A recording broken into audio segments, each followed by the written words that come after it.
아이들 배우기 요리문답 제66문입니다. 66문.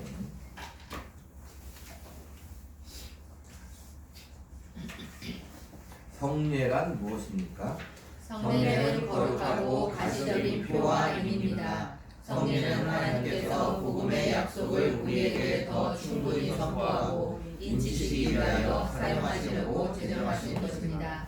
그 복음의 약속은 그리스도께서 십자가 위에서 단번에 성취하신 희생제사 때문에 하나님께서 은혜스럽게 우리에게 죄의 용서와 영생을 주셨다는 것입니다. 아멘. 자, 우리 기독교에는 성례가 있는데 거룩한 예식인데 이 성례는 세례와 성차 이 두 가지가 있어요. 이 말했듯이 여기 성례는 무엇이냐면 성례는 거룩하고 가시적인 표와 인이라는 거예요.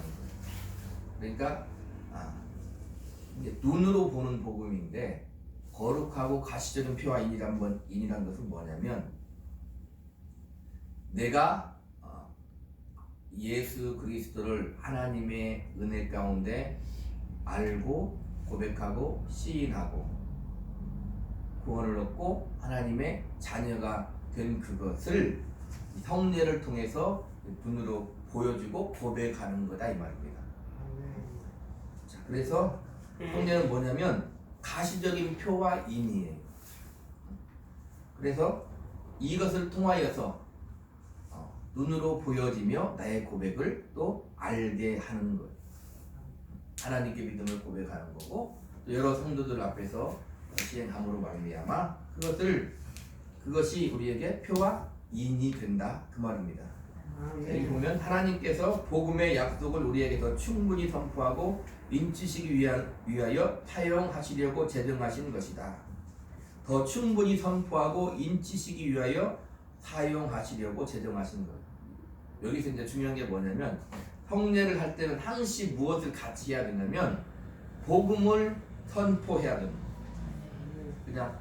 그냥 우리가 알듯이 복음을 선포하지 않고 세례를 받고 성찬을 먹으면 거기에 따르는 뭐예요? 어떠한 것이 거룩하게 하나님의 은혜가 성령의 역사가 임재하기 어렵다는 것입니다. 지난 시간에 얘기했듯이 우리가 수영을 하려면 물이 있어야 수영을 하듯이 성령께서 역사하시는 것은 무엇을 통해서 역사해요? 말씀이 선포될 때, 특별히 복음이 선포될 때 거기에 성령이 함께 하시는 거예요. 그러니까 성경에도 보면 이것을 통하여 나를 기념하라 이렇게 얘기하잖아요. 그래서 복음을 선포하며 예수 그리스도의 죽으심을 오실 때까지 전하는 이것이니라 했는데 그 복음을 선포하면 거기에 성령이 임재하시고 역사하심으로 말미암아 우리에게 은혜를 준다 이 말입니다. 그래서 우리가 은혜의 방편하면 그 중에 하나가 뭐가 들어가요? 은혜의 방편은 복음을 선포하는 것. 복음을 통해서 진리의 말씀을 통해서 우리가 은혜를 받고 또 하나는 기도를 통해서 하나님의 은혜를 우리가 받고 또 하나가 뭐다? 이 성례전의 시행을 통해서 우리가 하나님이 우리에게 주시는 은혜를 받는 거다 이 말입니다. 그러니까 여기 보니까 우리에게 더 충분히 선포하고 인치시기 위하여 사용하시려고 제정하신 것이다. 여기서 충분히 선포한 것이 그러면 뭐다? 성례전 할 때 뭘 선포하냐면 그 복음의 약속은 그리스도께서 십자가 위에서 단번에 성취하신 희생제사 때문에 하나님께서 은혜스럽게 우리에게 죄와 용서와 영생을 주셨다를 선포해야 됩니다. 성례전 할 때. 자, 우리 고린도전서 한번 볼까요? 고린도전서 11장.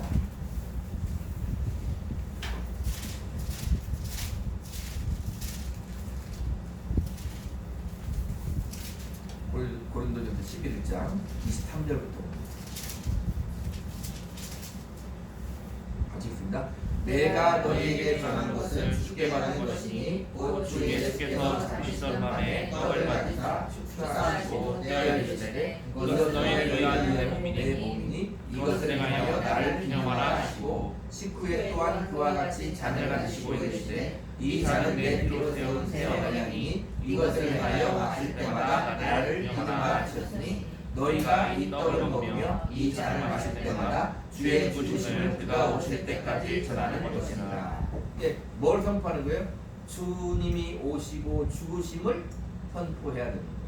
우리는 주님의 부활이 있지만 지금도 마찬가지죠. 우리는 첫째 부활에 참여한 사람이지만 예수 그리스도의 부활의 생명으로 말미암아 우리는 첫째 부활에 참여한 사람이지만 지금 살아갈 때는 그 부활도 증명하는 그에 앞서 뭐가 전제가 되어야 된다고요?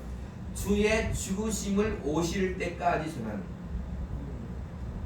입술로 삶으로. 그러니까 우리는 부활의 영광만 있는 게 아니죠. 우리는 첫 부활에 참여한 사람이지만 우리 삶이 부활의 영광만 있는 게 아니에요. 말씀으로 복음을 선포할 때도 주님이 죽으심을 선포하고 부활을 선포해야 되지만 부활을 선포하기 전에 주님이 오늘 성탄절인데 성탄하시고 십자가에 죽으셨습니다. 그리고 부활하심을 선포하는 것이 우리가 삶으로 살 때도 부활의 승리와 영광과 기쁨만을 가지고 사는 게 아니라 그 기쁨이 그 부활의 영광이 이미 영적으로 내게 이루어졌음에도 불구하고 우리가 살 때는 어떻게 주님의 죽으심을 살고 그 다음에 부활이 있는 거다 이 말입니다. 자, 그래서 십자가에서 단번에 성취하신 희생제사 때문에 하나님께서 은혜스럽게 우리에게 죄와 영생을 주셨다. 주실 것이다가 아니고 주셨다예요. 그러니까 우리는 이미 영생을 얻었다 그 말입니다. 무엇을 통해서? 예수 그리스도의 죽음과 부활을 통해서. 아멘. 하나님의 아들인 예수 그리스도의 죽음과 부활을 통해서 영생을 얻었다. 아멘. 그런 자가, 그런 하나님의 자녀가 뭐란다? 이 세례와 성찬을 한다 이 말입니다. 자, 우리 67문.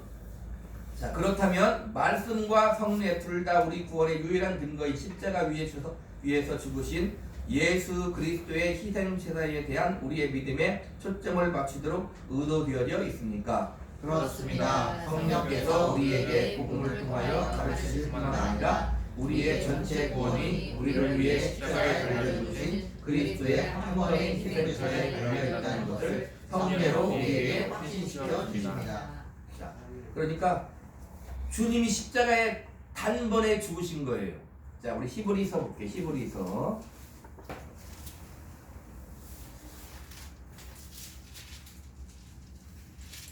9장 12절.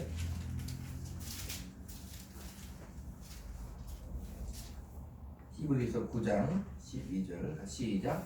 염소와 송아지의 피로 하지 아니하고 오직 자기의 피로 영원한 속죄를 단번에 속죄를 인사 단번에 성소에 들어가셨느니라. 그러니까 우리의 구원은 어떻게 이루어지냐면 이렇게 주님이 영원한 속죄를 단번에 한 번의 죽음으로 이루었다는 거예요. 그게 하나님이 우리에게 주신 거다 이 말입니다. 그래서 성례를 통해서 그것을 우리에게 확신시켜준다 이 말입니다. 성례를 통해서 그것을 우리에게 확신시켜주는 거예요. 자, 어떻게? 복음인데 그리스도께서 성탄하신 그리스도께서 우리를 위하여 한 번, 매번이 아니라 우리가 죄 지을 때마다 매번 죽으시는 게 아니라 한 번 죽으심으로 우리가 매번 죄를 지을지라도 아담의 원죄로부터 과거에 내가 지은 죄와 지금 내가 짓고 있는 죄와 앞으로 지을 죄까지 예수 그리스도는 영원하신 분으로서 과거에도 계시고 지금도 계시고 장차에도 계시는 영원하신 하나님의 아들로서 한 번 죽으셔서 단번에 우리를 어떻게 그 희생의 제사로 구원했다는 것을 확신시켜주기 위해서 성례를 행한다. 아멘. 그래서 우리는 세례와 성찬하는 거예요. 그래서 세례는 우리가 성례는 우리가 날마다 예배 때마다 할 수 있고 언제나 할 수 있지만 세례는 우리가 몇 번 받아요? 한 번 받으시는 거예요. 예수 그리스도를 주라 고백하며 나의 죄를 짊어지 십자가에 죽으시고 부활하신 예수 그리스도를 나의 구주로 하나님 아버지가 고백하는 그것을 우리가 고백하고 단 한 번 우리가 세례를 받는 거다 이 말입니다. 그래서 그리스도 한 번의 희생 제사에서 우리가 확신을 우리에게 하나님이 은혜로 주신다는 거예요. 자, 68문. 새 언약에서 그리스도께서 몇 종류의 성례를 제정하셨습니까? 거룩한 세와 성찬 두 가지입니다. 그러니까 우리 기독교에는 대신교라고도 말하지만 기독교라고 하는 게 맞는 것 같아요. 기독교에는 그리스도교는 주님이 직접 제정하신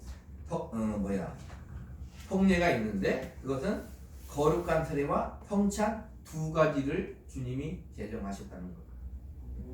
그러니까 교회가 있는 한, 자, 교회의 표지가 뭐예요? 교회 표지 중에 하나가 뭐냐면 성례전의 시행이에요. 교회 표지가 뭐냐면 첫 번째가 뭐다? 말씀을 선포해야 돼. 아멘. 복음을 선포해야 돼. 아멘. 교회가 세워졌는데 복음을 선포하지 않으면, 자, 복음이 뭐다? 하나님 아버지께서 예수 그리스도를 통하여 우리를 죄와 멸망과 저주에서 지옥에서 예수 그리스도로 말미암아 우리를 구원하셨다. 아멘.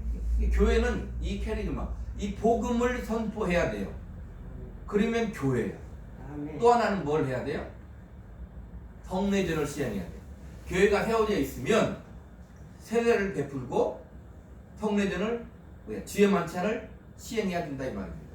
네. 교회가 교회 되려면 첫 번째 복음을 선포하고 성례전을 시행하고 그렇게 해야 되는 거예요. 자, 또 하나 중요한 게 교회가 되려면 뭘 해야 돼요? 세 번째가 권징이라는 권징. 징계를 해야 돼요. 자, 우리 히브리서니까 바로 옆에 보면은 12장이 있어요.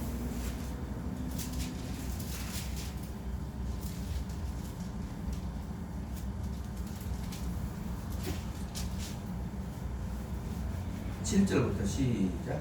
너희가 참음은 징계를 받기 위함이라. 하나님이 아들과 같이 너희를 대우하시나니 어찌 아버지가 징계하지 않는 아들이 있으리요. 10절.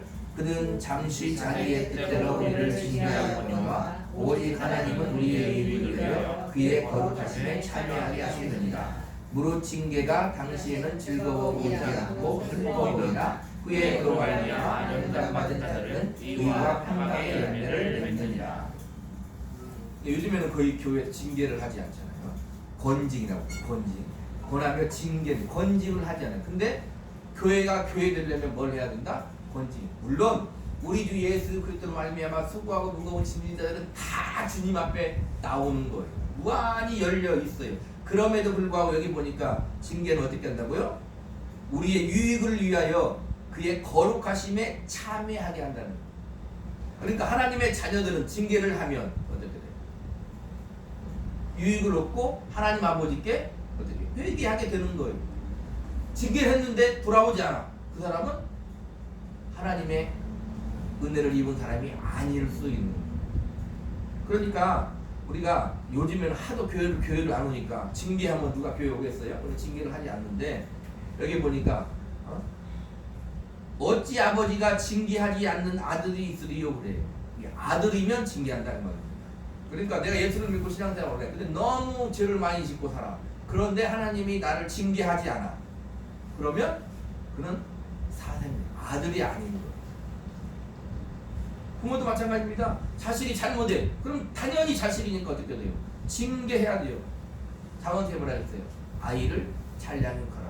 때릴지라도 그가 죽지 아니하리라. 때리면서 하라는 거예요. 그게 무슨 말이에요? 징계하라 그 말이고.